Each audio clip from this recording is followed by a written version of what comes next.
And it's very interesting to hear the exchanges that have happened about Mark Carney's role in government during question period. Conservatives have critiqued the fact that Liberals have tried to find a way around the rules by making Mark Carney an economic advisor to the Liberal Party without nominally, officially having a role within the kind of executive exercise of power of the Government of Canada. So that is their way of trying to get around the rules which require certain kinds of disclosure, certain kinds of protection from conflict of interest for someone that was actually entering government formally as a public officer holder, as a senior staff member, if he were to become an elected official, a parliamentarian, etc. There would be certain conflict of interest rules that would bind his activity if he was to take on that formal advisory role for the Government of Canada. So Liberals think they've come up with something very clever to kind of skirt around the rules. They say, okay, well, he's not an advisor within the government, he's an advisor to the Liberal Party of Canada. Well, most Canadians are aware of the fact, even if they don't like this fact, but the Liberal Party of Canada is in government. So when you have someone who is a well-connected member of the elite with specific personal economic interests that involve decisions being made by the Government of Canada, who also is able to advise the Prime Minister, Cabinet, senior decision makers through the party, this is clearly an effort to skirt the rules to protect the interests of elite insiders. Now, this was Garnet Genius 6 months ago. Media, crickets. In the meantime, he had already left England doing the same thing, where as running the Bank of England helped to push through legislation for heat pumps. Previous episodes. Now, I blew the lid off of this months ago because I started this channel to fight propaganda. Sorry, so sorry. Just the facts, just the truth. Then what happens right after? Canada, to buy votes using your tax dollars, passes through legislation to use tax dollars to discount the company that owns heat pumps for people out east to get off of supposed heating oil to lower their emissions. All coming full circle back to who? Mark Carney, who was advising the Liberal government. Propaganda, crickets, nada. Then we run up to the election. Here is propaganda. Conservatives continue to press the new Prime Minister to disclose his personal finances. Last week, Mark Carney put his assets in a blind trust, a move Conservatives say doesn't go far enough. They say Canada could be in and out of an election campaign before that information is officially made public. If Mark Carney's going to go to Canadian voters and ask for a fourth Liberal term, he needs to be transparent. Mark Carney... Okay. Propaganda. Video clips and sound bites. I'm attaching the entire presser. This is an excerpt of what Barrett was saying, so you get the full side, not just the propaganda, video clips, and sound bites. And again, I post everything in the description below. Yes, this hurts my channel because lots of other people steal my information. I don't care about them. I need you to like, share, and subscribe and help me grow the channel. I do it for my audience. so they can access all of this information to see, sorry, so sorry, just the truth, just the facts. And I want all of my viewers to be fully educated and aware of everything else that's going on. I'm not like all the rest of the independents who they themselves do video clips and sound bites or steal a lot of people like my work. I want my viewers to get the full story, full transparency, and see everything in its whole. And actually, I'm going to pause just for a second. My last video, I said it during the video, I knew I was going to get censored. I got the living bejesus kicked out of me. All because I refuse to censor. What was it about? It was about Alberta's new rules for schooling. All I did was not edit the questions from reporters and the answers from politicians, and the words that they spoke between them were enough for me to almost get deplatformed. I have been fighting it for days. Please like, share, and subscribe. And for all of you good teachers out there, and anybody who has some concerns about the way the media is putting it, book banning, which is the furthest from the truth, check out Friday's episode, please. There's a lot of information in there Canada needs to see. Now, back to propaganda. This is a larger clip. Why won't he answer? Now, Mr. Wright was a staffer carrying out the direction of elected officials. Carney, as Prime Minister, well, he's the chief decider. This so-called blind trust of his, it doesn't protect him. Why? Because these aren't stocks or ETFs like normal Canadians have that a trustee can buy and sell freely. No, he raised the money from international billionaires and made the investments. He knows exactly what is in there. And those Brookfield funds are locked in with long-term contracts. The only people blind to Carney's assets and conflicts are Canadians because he refuses to tell them the truth. Mark Carney is twisting himself into a pretzel, trying to hide his assets and conflicts from Canadians, avoiding answering questions. Now, I'm not sure exactly how much attention Mark Carney has been paying to Canadian politics over the last decade, but conflict of interest, it's a serious thing. The Carney-Trudeau Liberals have been repeated violators of conflict of interest laws. Justin Trudeau, twice himself. If Mark Carney's going to go to Canadian voters and ask for a fourth Liberal term, he needs to be transparent. And he could do that today. We're calling on Mark Carney to immediately disclose all of the assets that he put into his blind trust and releasing his, quote, full and robust conflict of interest management plan, end quote. If Carney has nothing to hide, he should have no problem doing so. We know that he has them on file. Get it done today. And Now, you can watch the entire clip, this whole Michael Barrett presser, because I post the links. I post everything below. Let's get back to propaganda. On the other hand, says he's fulfilled what's required of him and argues he's being held to a different standard. My assets have been put into a blind trust well in advance of the requirements, so they've been disposed. But what happens is that there's a discussion with the Ethics Commissioner for certain screens around certain issues, and that's a process that is underway. Okay, most of us will never use a blind trust. So here for some more clarity on how this all works, we've got Ian Stedman. He's an associate professor of Canadian Public Law and Governance at York University. Ian Stedman, it's good to see you. Thank you for being here, sir.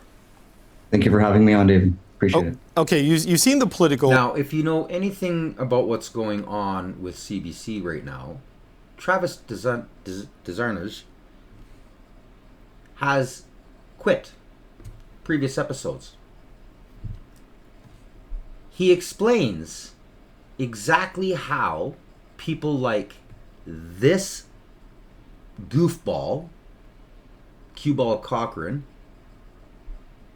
pick certain people in order to ensure that they can twist and answer from question to answer and even debate and stay focused on the liberal agenda. This is all done on purpose. Now, when I watched this was 3 months ago, I knew right away this is propaganda. Now, obviously, if you watch CBC, 99% of the stuff you see is propaganda. But this, listen carefully, it's how he answers and then weaves away from it to the left. Debates. Is Prime Minister Mark Carney falling short in any way in terms of what's expected of someone in public office? He says he's being asked to meet a different standard. What's your sense? He's definitely being asked to meet a different standard than what has been set out in the Act. But I've been saying for years that I think the rules that we have in place, the legislation, hasn't kept up with the public's expectations. And so now we're seeing politicians use that to their advantage and slinging a little bit of ill will and mud at Carney to say, why haven't you done more? But yeah, he's right. He's met the standards so far. See? Well, he's met the standard. Oh, and I've been fighting to say that there should be more. But, leave it to other politicians to throw mud and everything at the new propaganda. So in other words, people watching this, nothing to see here. Okay, and he's following the rules. It's okay. The fact that he's done it early, in advance of when he had to, does that make any difference in our ability to assess how things are being done? No, because what's going to happen when he does disclose within the first 60 days of taking on the role is that it's a private disclosure. It goes to the office to review. And then if he does divest his assets and they be put into a blind trust, his actual assets would never get disclosed anyways. So I actually think the public should feel confident that he's still subject to a conflict of interest rule. You should feel confident.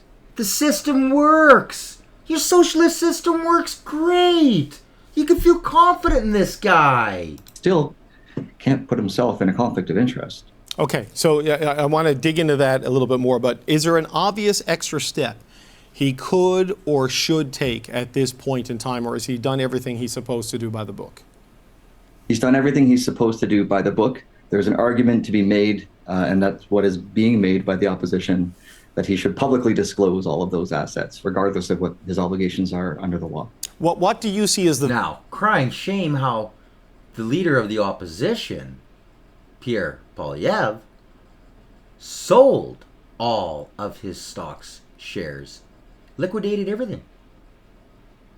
Like a true, politician should do.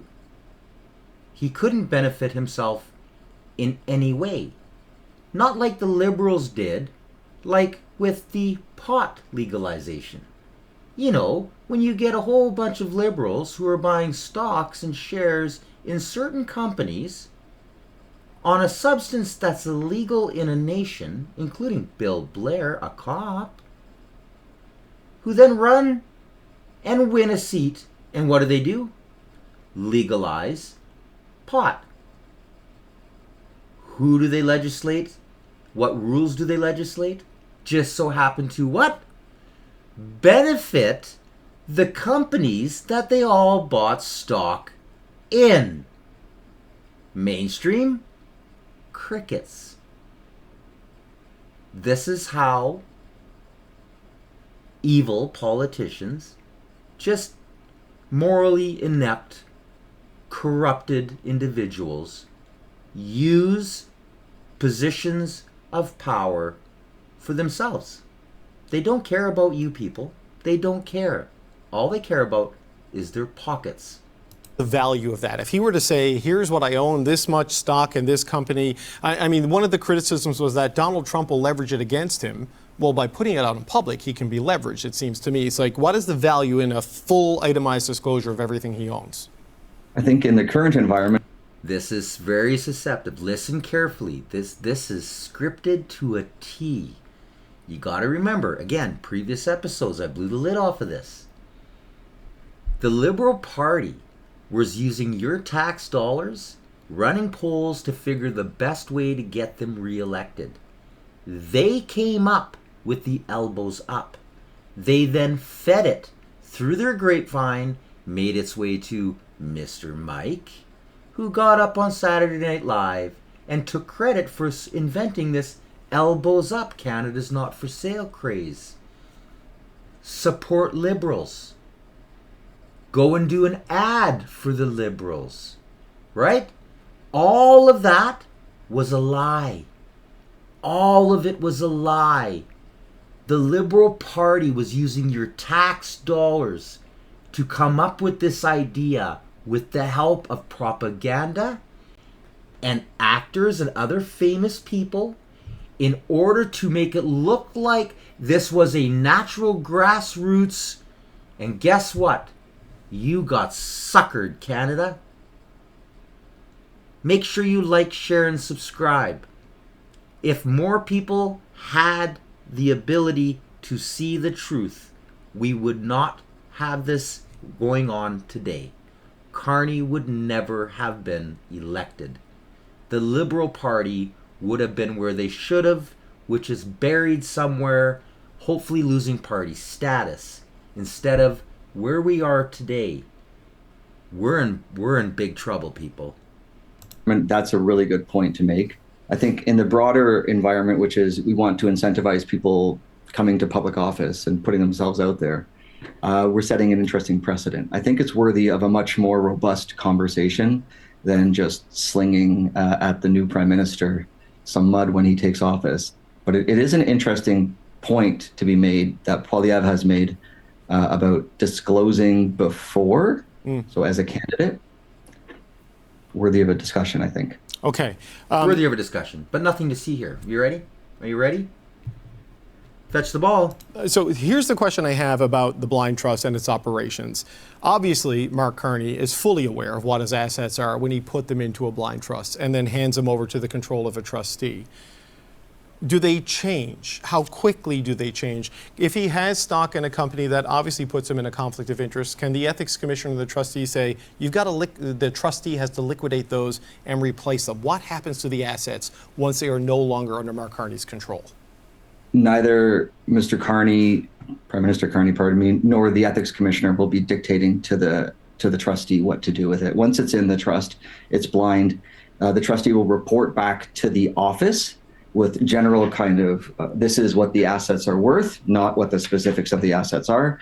Prime Minister Carney will not be allowed to direct the trustee in any way whatsoever. He will just get quarterly reporting to him through the office. So it will be vetted by the office itself. So what typically happens with the asset mix when a public office holder puts them in? Because I know there are definitions in the rules saying you can't have any assets that put you materially in a conflict, right? Where you can obviously enrich yourself by the actions of the public office you hold. So let's do a thought argument. I'm the new Minister of Heritage. I have $1 million in stock in the Canadian Broadcasting Corporation. I put that in a blind trust. I know that's there, so I can take steps to make that stock more valuable. How do we guard against what would be an obvious thing you could do as a public office holder even if it's in a blind trust, you know what you put in? How is that guarded against in this system?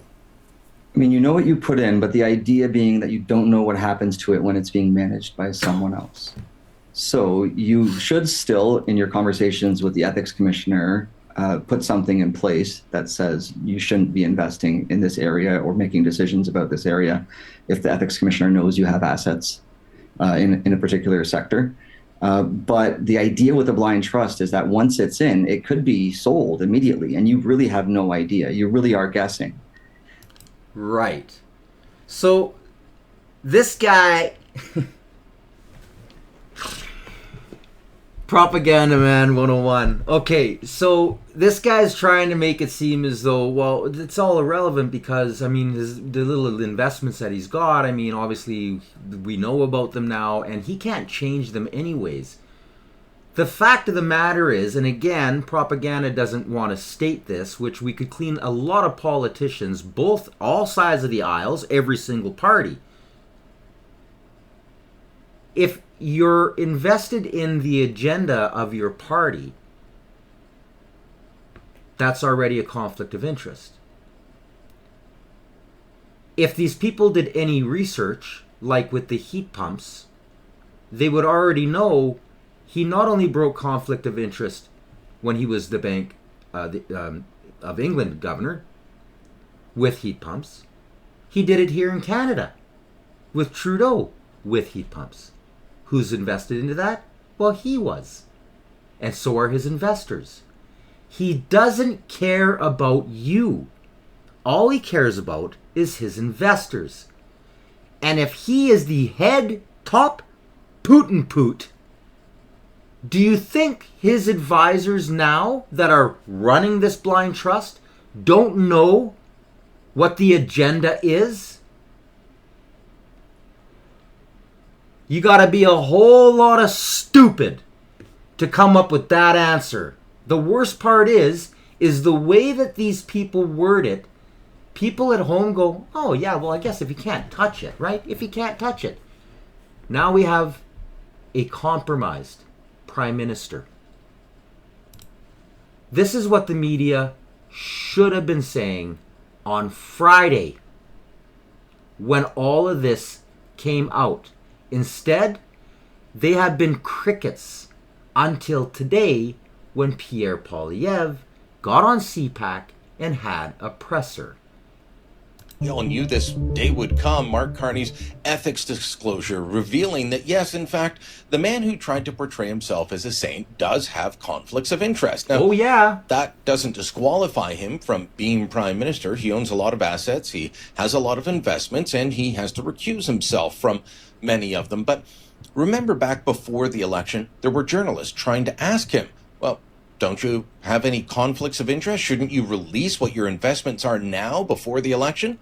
And Carney just wanted to shut it down. He didn't even want to entertain or say, look, we'll deal with it when the time comes. He denied there was even the possibility that he, Saint Mark of Carney, could have a conflict of interest. Are serving as Prime Minister now, with Canadians not being aware of what potential conflicts of interest What you sought to possible avoid? conflict would you have, Stephanie? Stephanie, I'm complying with the rules. I'm complying with the rules in advance.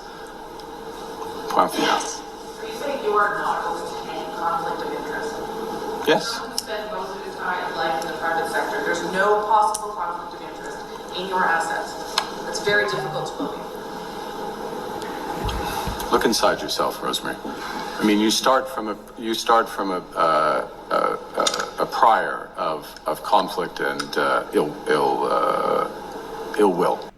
Well, that was March, and this is July. And Now, I'm going to correct Brian Lilly here. Now, I like Brian Lilly. And there's a lot of other media outlets that are using these clips. But there's something that they're all forgetting. Legacy waited for him to leave the country, where there was no independence.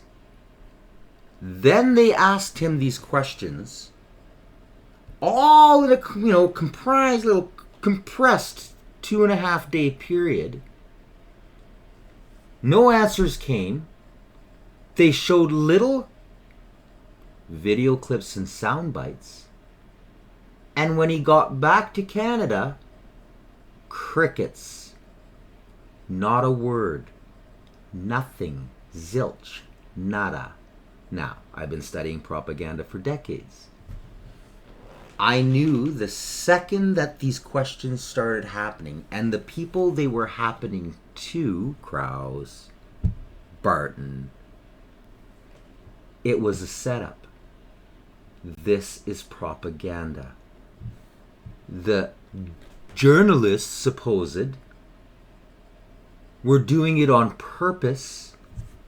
He knew, they knew, everybody knew except you, except the viewing audience, except Canadians.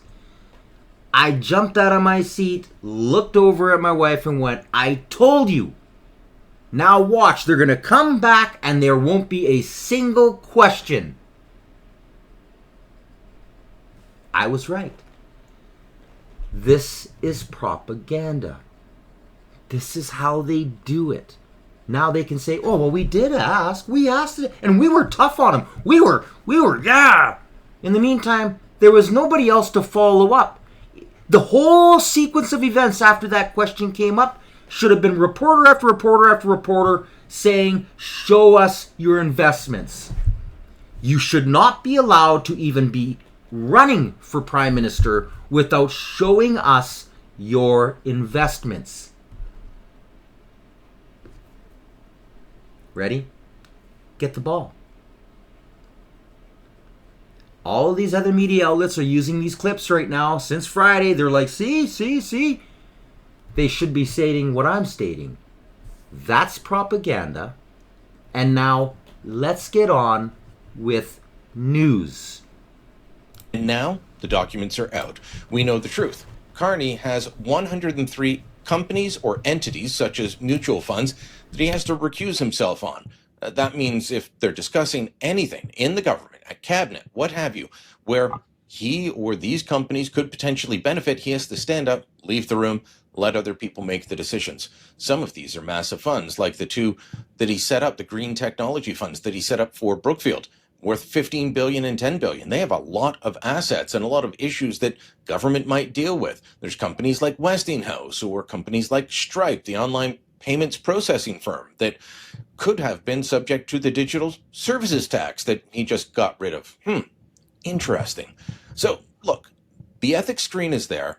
We know what the conflicts of interest are. I'm going to, as always, which a lot of mainstream, independents won't do, I post everything in the description below. It's to my own demise because a lot of hackers out there with channels steal because they don't have to do the homework in order to search and find the clips. If they can't steal them off of X, they'll try and steal them off of Independence, and I'm one of the very few who actually put all the links in the description. Well, guess what? I'm going to give you the link to, yes, the documents. Now, the digital service tax, he made money. He just made a pile of money by removing that tax. This is a list of the companies.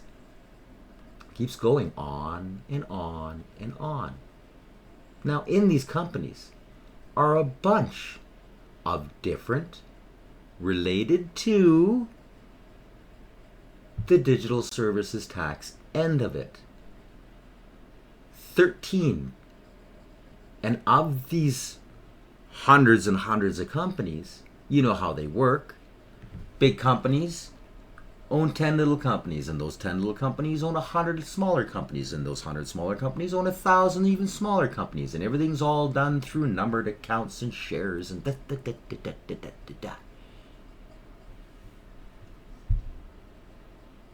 Did he get any concessions? Did the states give us something for getting rid of the digital sales tax?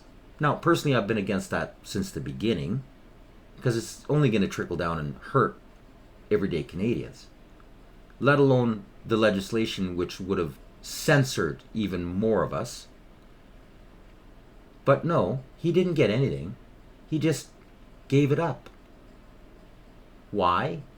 Well, 526 companies he's directly invested in are American, and less than 5 are Canadian. Now, of those over 500 American companies, there are thousands of other companies related to, part of, or in Canada that aren't on the list. But his priority is his American investors and his own pocketbook. He already broke the conflict of interest. He already broke, he literally just broke conflict of interest, and nobody on Legacy, nobody in the propaganda is talking about it. Nobody. Again, I'll give you the list. Everything's there. And I'm going to give you even more links. I'm going to give you the links right to his own parliamentary, which gives you all the rest of the links, all the tie-ins. You'll have all of the information because I want my viewers to be informed. Sorry, so sorry. Just the truth. Just the facts. Let's get back on with Lily. Now, we can deal with it. But remember, Mark Carney's been talking about how we need to invest more in Canada. We need to be elbows up. We need to build the strongest economy in the G7, and that's what he's going to do. But where did he put his money when he was just looking out for himself? I scanned through the hundreds of companies he was invested in that all went into his blind trust, so we don't know if he still owns them or not. Neither does he, or at least he shouldn't.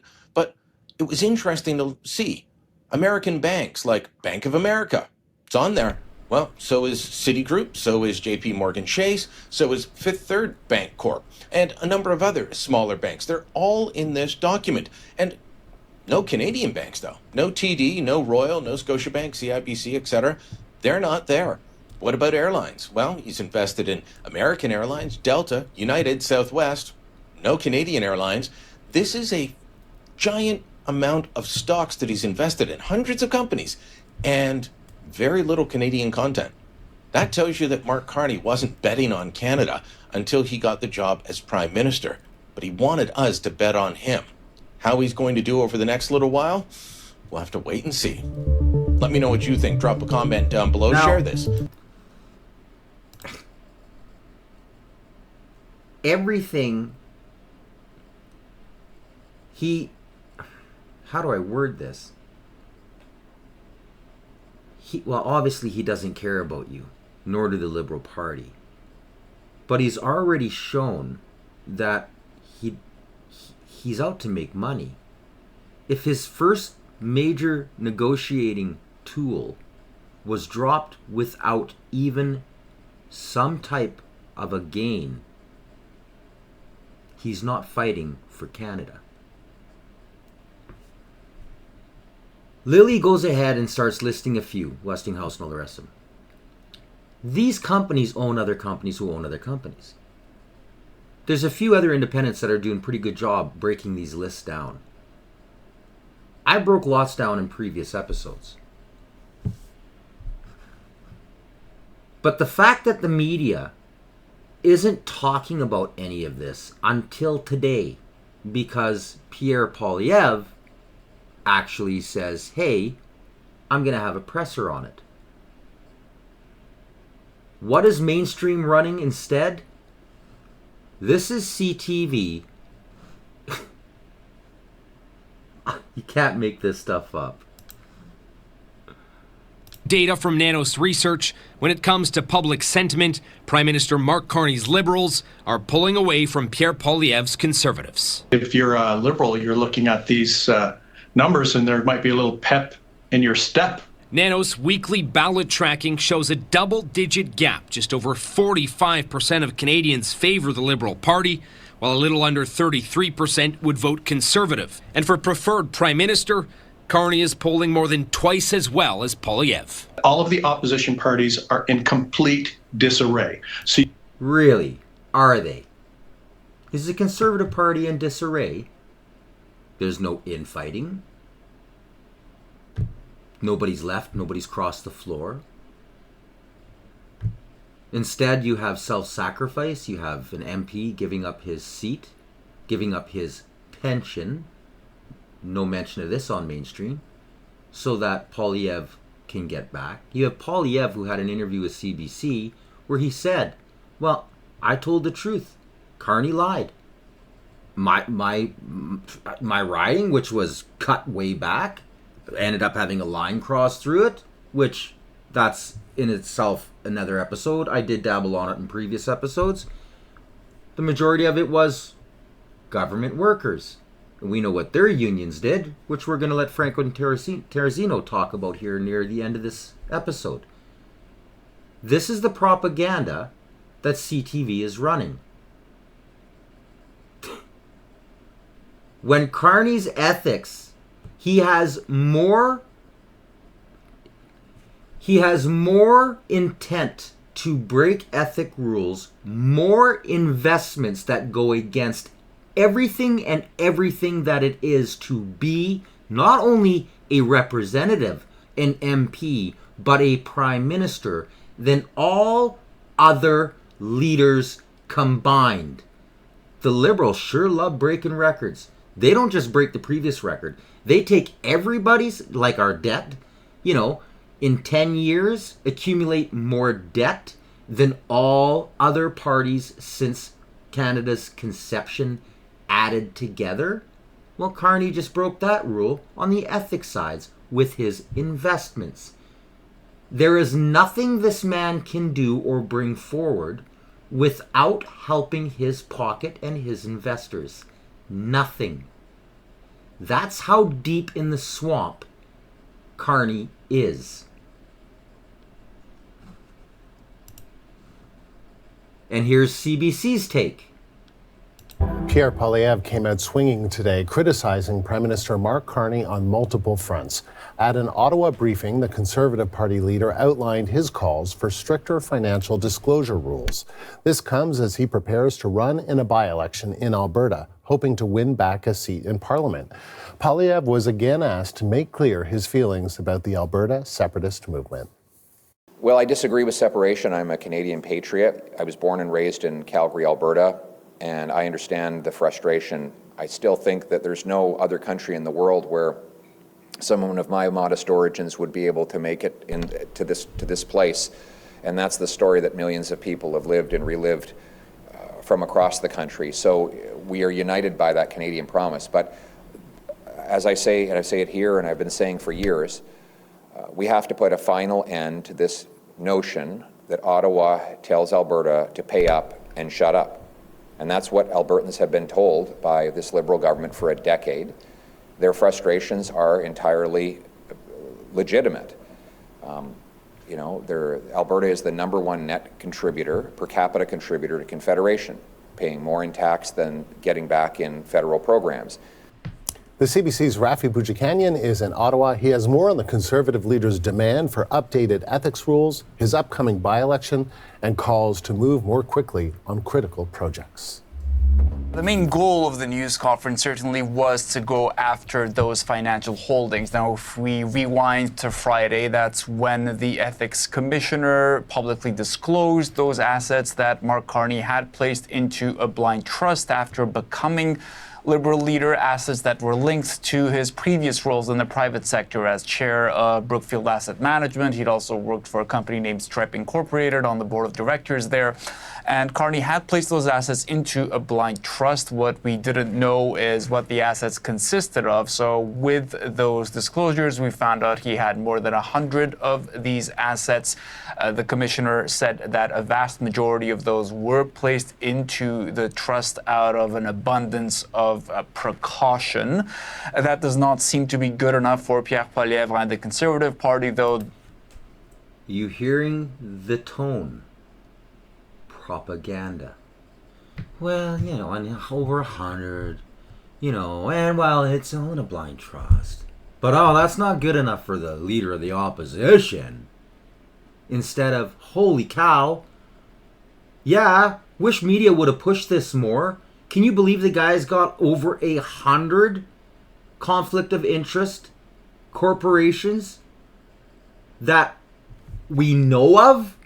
Let alone all of these No. No truth. It's all about the tone.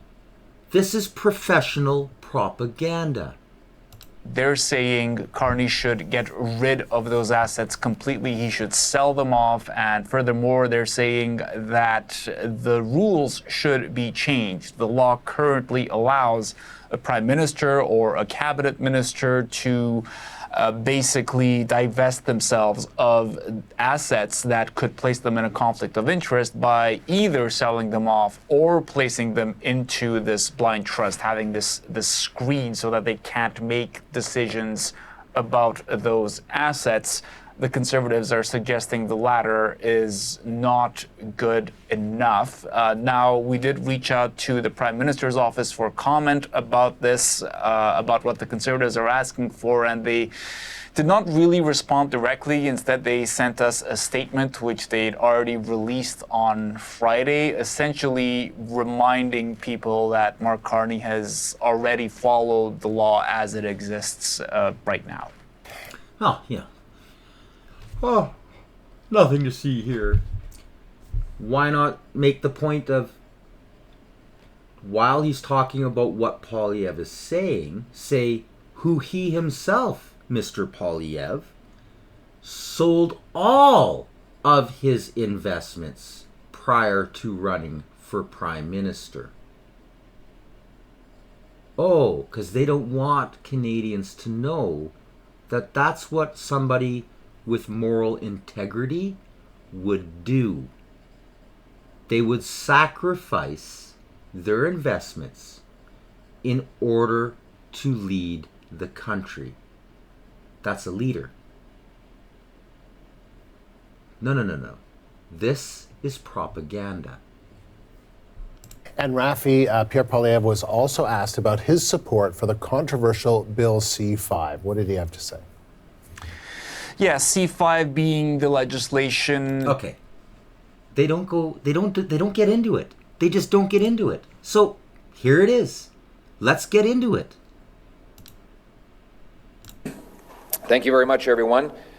It is good to be here today, once again reiterating that our purpose as Conservatives is to restore the promise of Canada that anyone who works hard can get a good, affordable life in a nice house on a safe street, that your success is determined by your hard work, not by government favoritism, that this is a meritocracy, not an aristocracy, where the government works for the working class, for the seniors, and for everyday people who build this country every single day. And that can only happen if the Prime Minister is focused on the public interest rather than on private interests.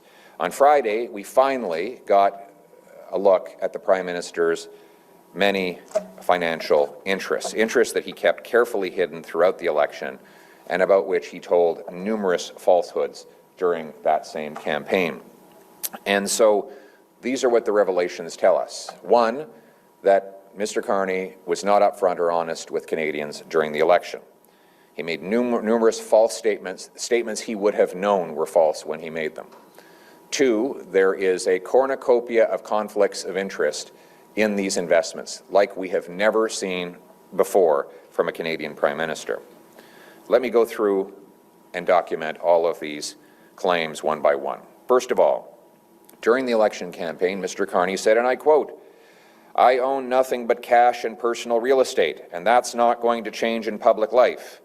Well, it turns out, while he said that, he knowingly owned 574 stocks and deferred profits and stock options in Brookfield and other companies. So it was patently and now provably false for him to say he owned nothing but cash and real estate.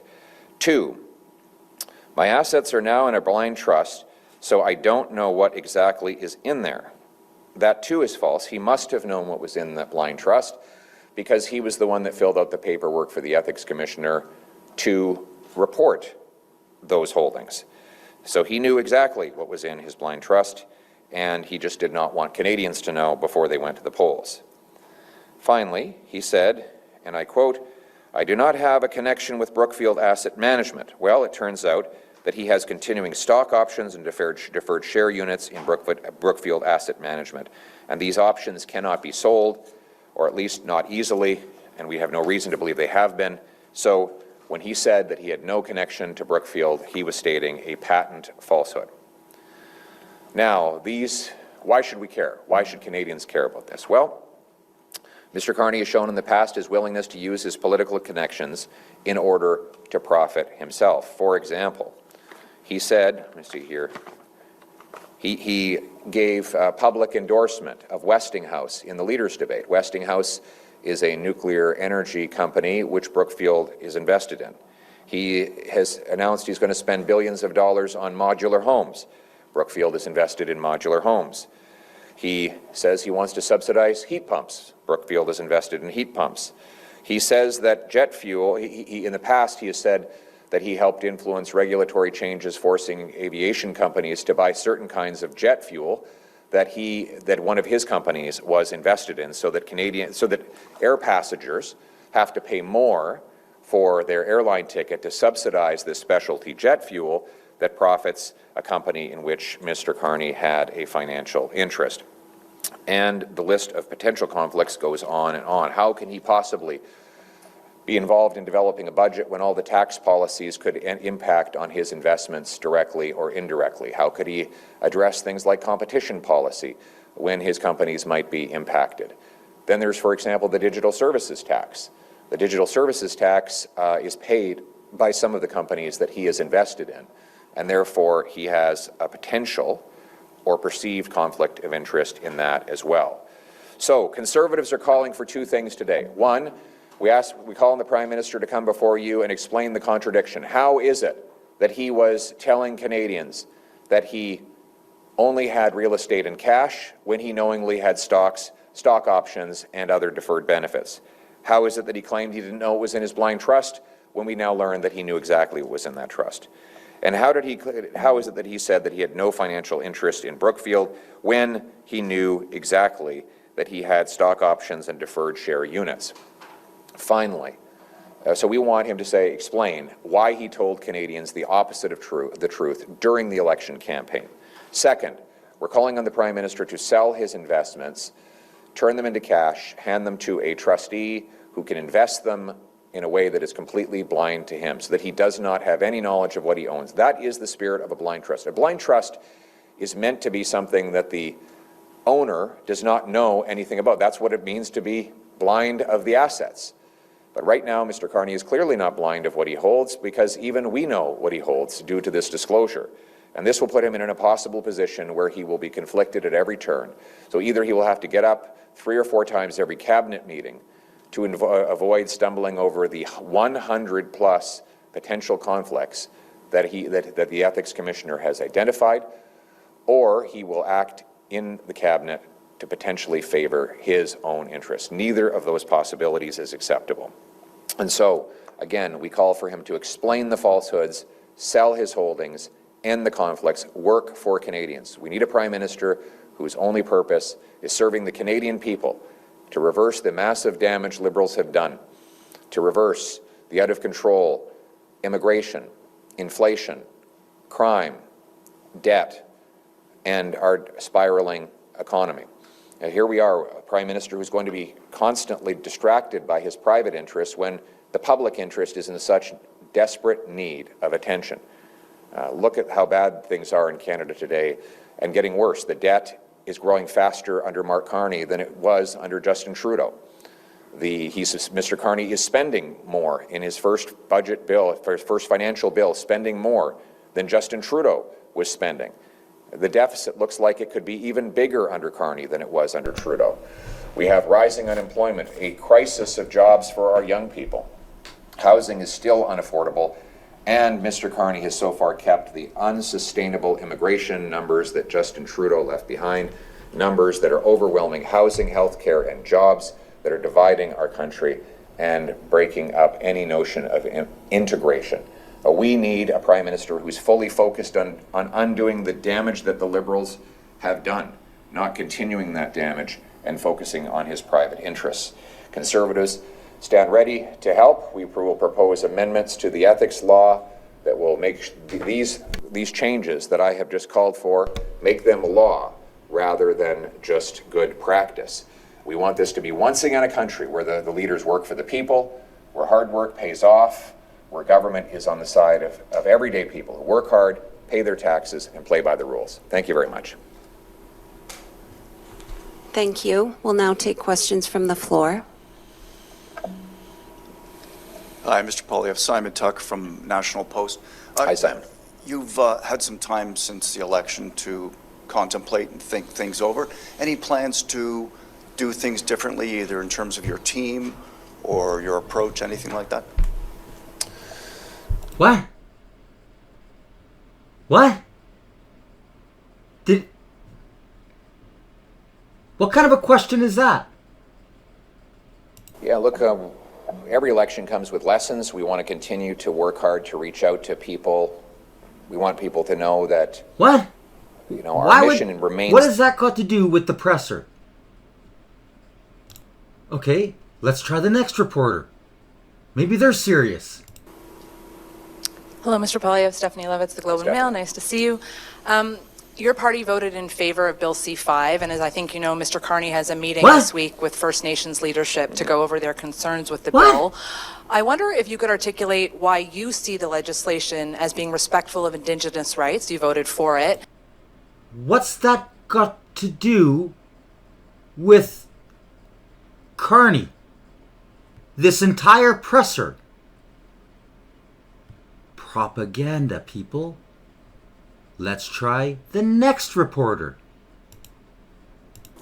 Bonjour, M. Poiliev, Valérie Gamache de Radio-Canada. J'espère que vous passez un bel été. Merci beaucoup. Je vais rebondir sur cette rencontre avec les leaders autochtones. Let's just go to the answer in English. I just want to repeat that last part in English, because I forgot to mention it. You think of someone like Ellis Ross, who was the first counselor, the chief counselor of the Haisla First Nation. He helped put together the LNG Canada deal in northwest British Columbia that has a terminus at Kitimat, $40 billion. This is the biggest project in the history of Canada, ever. There's never been a $40 billion project. And that doesn't include the pipeline component, which is another $5 or $10 billion. And as a result of that. So she asked about Bill C-5 again and pipelines. Nothing on Carney. Okay, let's try again. Hello, Mr. Polyev, Ellie Canton Nantel with The Hub. During the campaign, I visited Western Canada and was honestly shocked with the level of frustration and alienation in Western Canada. You're currently running for Western Canadian seats. What do you have to say to people in the West who are so... Mainstream is going to bury this story, people. Propaganda is going to try everything possible to stop Canadians from finding out about this list. That is their job, and they're professionals at it. Look at the length of this list. He's already broken conflict of interest by dumping the digital service tax. It just keeps going and going and going and going and going and going and going. And do we have any serious reporters here at all? Like any? And we have the final question. Hi, Mr. Polyev, Sopal Dutch, Global News. You previously called for severe limits to population growth in Canada. Can you clarify what you mean by that? So, first of all, I'll tell you what I don't mean, which is natural population. Nothing. Not a single question on the actual presser about what is going on with Carney and the Liberal Party. Propaganda, people. As always, you can watch this in its full. I'll post the link in the description. I post everything in the description. Every one of those so-called reporters or journalists are working to deviate the focus from where it should be. Are you ready? Are you ready? Get the ball. C5. Are you ready? Are you ready? Get the ball. Alberta separation. Are you ready? Are you ready? Pipelines.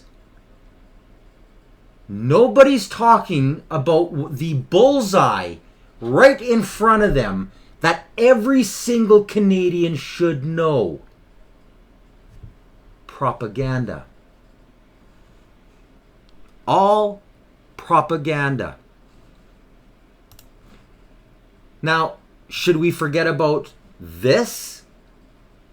When it comes to the ethics commissioner won't rule on Carney's CBC funding pledge pre-election rebate. In a memo written to Canada's ethic watchdog, former Reform Party leader Preston Manning accused Liberal leader Mark Carney of offering unethical bribes in the form of boosts to CBC's funding and taxpayer rebates while on the campaign trail. Manning wrote to Conflict of Interest on the Ethic Commissioner Conrad van Wittgenstein, which is the guy in charge right now. By the way, sat on the CRTC board.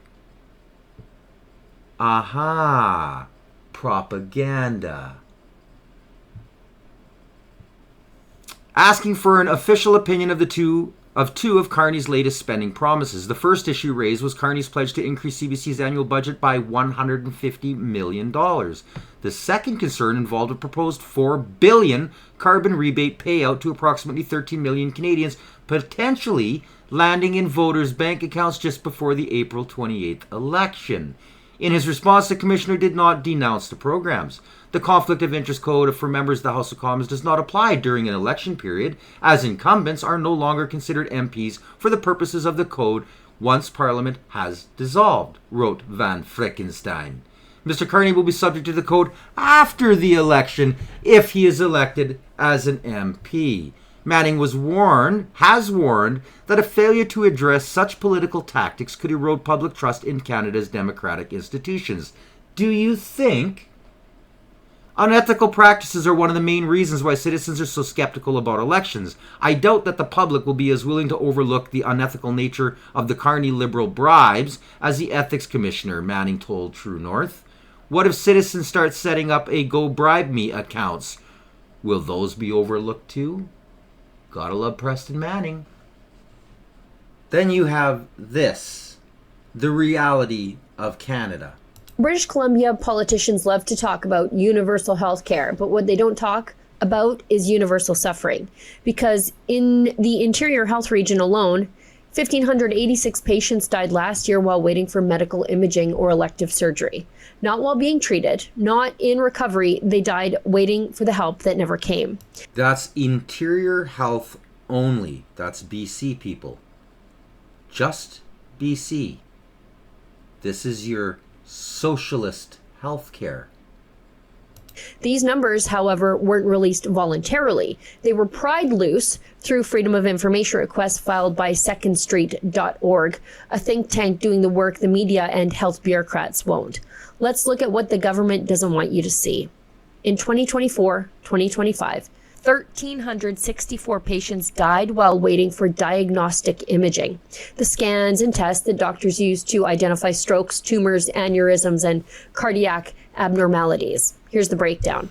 584 patients were waiting for CT scans, critical for identifying cancers, internal bleeding, and signs of stroke. 302 were waiting for ultrasounds or vascular imaging, tests used for abdominal pain, heart failure, blood clots, and liver disease. 158 needed an echocardiogram, a test used to diagnose heart valve failure. The list goes on and on. MRI, interventional radiology, X-ray, nuclear medicine, mammography, bone density. This is just Interior Health BC people. And you heard her. This think tank, they fought tooth and nail to get these numbers. This is Canada. And let's not forget about the ArriveCan.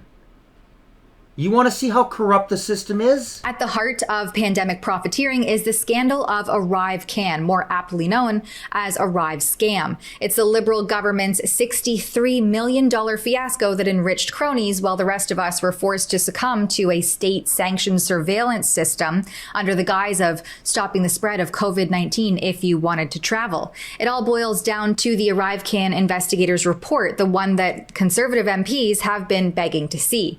And guess what? It's just been sealed by federal court order because a judge granted the request of Cameron McDonald. He's a former Canada Border Services Agency director who doesn't want you to know what's in this report. So, more cover-ups after more cover-ups, more money being disappeared, laundered, payoffs, people dying in hospitals, complete country is in collapse. And don't forget, everybody's talking how Trump's now supporting Ukraine. The media is lying to you. Are you ready for this? Let's bring in now the United States ambassador to NATO, Matt Whitaker. Thank you very much, Matt, for being here. This was President Trump, more from him, Sot One guys, on this deal. This was in the Oval Office. You were there on this weapons deal to Ukraine. More details, listen. We've made a deal today where we are going to be sending them weapons and they're going to be paying for them. The United States will not be having any payment made. We're not buying it, but we will manufacture it and they're going to be paying for it. So what do you want people to know about this deal? Well, I think it's very important to know, first of all, kind of the days of the United States sending unlimited taxpayer dollars to defend Ukraine are over. President Trump has made a very smart decision and an agreement with NATO, which says Europe and Canada will pay for the weapons, which says Europe and Canada will pay for the weapons, which says Europe and Canada will pay for the weapons. Yeah. Is the media talking about that? Are they being transparent and honest about where your tax dollars are going? Should this not be mentioned in the media at least once during a 24-hour cycle? I hope you enjoyed the episode. Check out a lot of the graft I have got going. Got some fabulous stuff out there. Some hot sellers. Good old CBC, we deceive, you believe. And our other top seller, CBC, the Canadian Bull Corporation. As well as a lot of other great products like the Are You Canadian or a Socialist Liberal. And a lot more. By purchasing this, you guys help support the channel. And if you prefer, you can also donate. The email address is posted scrolling across the screen, CanadianCitizenJournal@gmail.com. I hope you enjoyed the episode, ladies and gentlemen. Until next time, make sure you like, share, and subscribe. And if you are, punch that notification bell so you don't miss any future episodes. Like I said, I got censored something really hard on Friday's episode. Gonna need some help getting bumped back up into the search engines and back into the browsers, because they sure did not like that episode. Anyways, you guys, I'm Alias the Guy. You've been watching the Canadian Citizen Journal. Stay informed.